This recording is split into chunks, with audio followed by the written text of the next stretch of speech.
So, what's your story? Because I've been conned before. So before I go get money for you, Okay, well, my name is Alan Uptain. Did 3 tours in Afghanistan. I came home. My mom's from Clio, Michigan. Come home about 6 weeks after I got home. We ended up burying her. She had cancer in her spine, oh, and I'm sorry. as you know, the military wouldn't make very much money. She had no insurance, no nothing. My stepdad took off, so I was kind of left with everything. I was trying to save her home, and I ended up paying the mortgage company, but she had 2 mortgages out, and the insurance or the taxes was behind, and it was just not enough. And I thought the amount of money that I was paying in would be, to make some arrangements. And long story short, when it was all said and done, the bank put a lock on the door.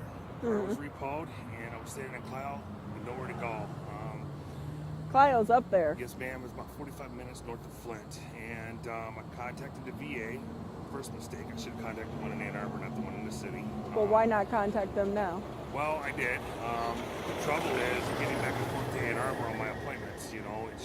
It's hard to get around. The VA doesn't have someone to help you out with that? They did. The city came up and got me in a van, and we sat and we talked, and we thought we had everything worked out as far as housing and things and such. But I didn't qualify for the programs, the substance abuse programs, because I wasn't strung out on drugs or alcohol. Do you take? Are you on drugs? No, ma'am. I don't even take mental health drugs. As far as dealing with depression, things like that from the war. So you've never taken drugs? No. The worst I ever did was smoke weed and drink. Of course, in the military, they drug tested us a lot, so it was a lot of drinking. But that's what guys do on the weekends. But I don't drink anymore. Basically, first off, I don't care for it. Second off, I don't have time. But I guess. Eat and drink. But I managed to, through the VA, I managed to land a job. I just started, and it's at night, which allows me to be able to do this so I can make money to eat on and work there at night so I can work and eat. So where are you working? It's called Pennis in Sterling Heights. The only bad thing about that is by the time I get off, I get downtown, I can't get into the shelters because they stop letting in after 8 o'clock. So I found a rooming place. I talked to a couple people about it. It's only like $70 a week, but you have to have the first week and last week's rent up front. I went down, I was a few dollars short, so I went back to the VA to see if I could get a voucher right before Christmas. And of course, their funding is limited, they said. So with that, I've been trying to scrape together the money here. How much do you need? Now I'm at, the latest gave me a 5, I'm at $43 now. I'm short to get the room for 2 weeks until I get my first paycheck. So wait, you have how much now? I have $97 toward it. Okay. And I need 140. You need 140. Yes, and I got 97. Do you have something to show me that you're a vet? I Do you have your card? military ID and stuff. I can go get it if you like. It's down, where the Salvation Army is. That's where I keep my rucksack and everything, so I ain't got to carry my duffel bags. They let me keep it there during the day. So if you give me like a couple hours, I'll go down there and get it, because right now it's time when people stop and give me food and stuff like that. Oh. So, and the lady Shar's supposed to be bringing me a jacket, gloves, and a hat. So I don't want to miss her, but if you give me a couple hours. So you don't have any gloves or any? No, not the way you see is what I got. So. Well, what branch of the military were you The in? Army 164th Infantry. What years of service? Battalion from 98 to 2013. So when I came home, I was still active.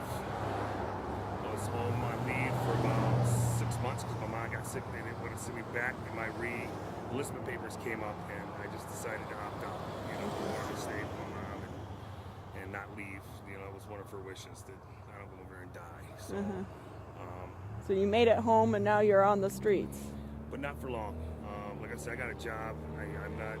I didn't let it beat me down. I refuse to allow this to beat me.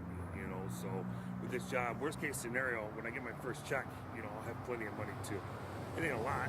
It's only probably about $420, but that's enough to pay for a whole month's worth of rent. There's some organizations, if you have a place to stay, you have a physical home, they'll bring food to you. Right. So I'm not really concerned about that. It's just a matter of getting that check and getting the ball rolling. So. Did you lose any guys in your troop? Yeah, we've lost 13 of them. As you see, I still got a scar on my neck. I got hit with a piece of fragment in my neck, and it There's a plate on the C2 and C3 disc in my back. That was a bomb, of course, you know, but that was in like a mess hall. So we walked in, you know, we feed them, we feed everybody there, and they hate us. They really hate us, even though we're there to protect them. They still hate us. You know, they think that we created this mess, and but it is what it is. You know, hindsight's 20/20, right? So, I mean, if it was my choice, I would have never went. But they said it was to benefit them. You know, and I mean, I understand it, but we created all this mess. You know, the ISIS was never around. You know, all this other stuff never happened. So we decided to put over there, and then now, you know, all this mess is going on. So we created a lot of our own nightmares. So that's another reason why I opted out. It's just too much. You know, we're creating more terror than we needed to. You know, if we would have just protected what was ours, like the Twin Towers still got hit, would have been fine, and then locked our borders down. But we decided to go over there and wreak havoc, and now look what it's causing us. So what years were you there? From 98 to 2013. Okay. What part? My nephew served over there. I was in Afghanistan. I went to Camp Pladeau, which is on the outskirts of Kuwait. I did go to Iraq for about 6 months. I was Camp Jefferson. Then I was at came back to Fort Bennett to do some jump training, because I wasn't familiar with that because it wasn't my branch, but we all had to do zip lining and things, so we had to come back for, you know, about 16 weeks of field training to, you know, get us prepared for the initial entry into what was that called? Liddell, whatever it's called. It's just on the outskirts of Kuwait. It's called Liddell, and it's like a valley. So we had to learn how to do the climbing and things like that. So basic training, they teach us how to go under barbed wire and everything else, fight in the woods, not in the desert. So that's when they changed everything. You know, we went to the. So where'd you live in between? Have you been here, or you didn't get back here until? I stationed was in Kentucky. I stayed mostly at Fort Bennett on Sand Hill. That's where I was my mainstay. I mean, I don't mean to be so nosy, but you know, you can never be too sure, because I've given to people before and then they take advantage of me. Right.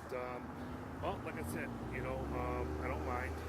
Then I went to Japan, Tokyo.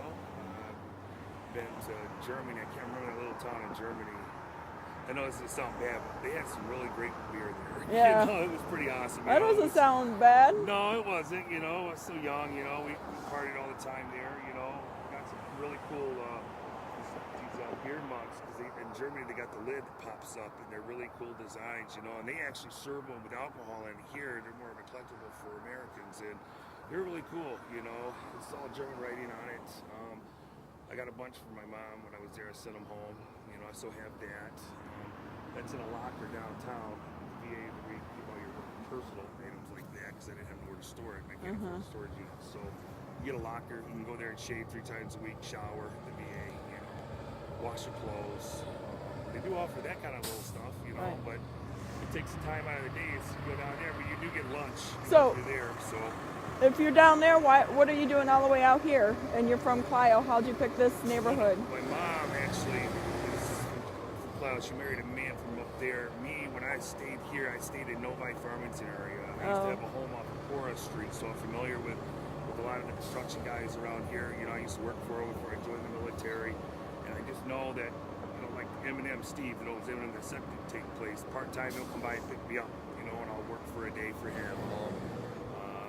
Mark, that owns that construction place right across from Angelo's, you know, he does home improvements. He'll pick me up and have me do some cleanup or some rough carpentry for him during the day. Okay. Sometimes 2 or 3 days, you know. So it's the spot here, you know, you get a lot of construction guys, you know, because you have, like I said, Angelo's, you got the supply place right there. You got the plumbing place down the road. So it's like almost like a universal spot, you know. And I thought for sure I'd be picked up and been put to work full time with one of the construction guys by now, but it didn't work out like I thought it was going to work out. So well, life never does. So how long have you been out here? Been homeless, struggling since July. Okay. Stuck, you know, with like no options. You know, July, August. as of September, I had some type of hope because I was going to these organization places and putting my name on these registries for things that come available, and it's been a nightmare. But there was an agency that stopped here and talked with me as an advocate for us. Okay. Meaning they do pro bono work as a lawyer's office to get our benefits and to get things that belong to us.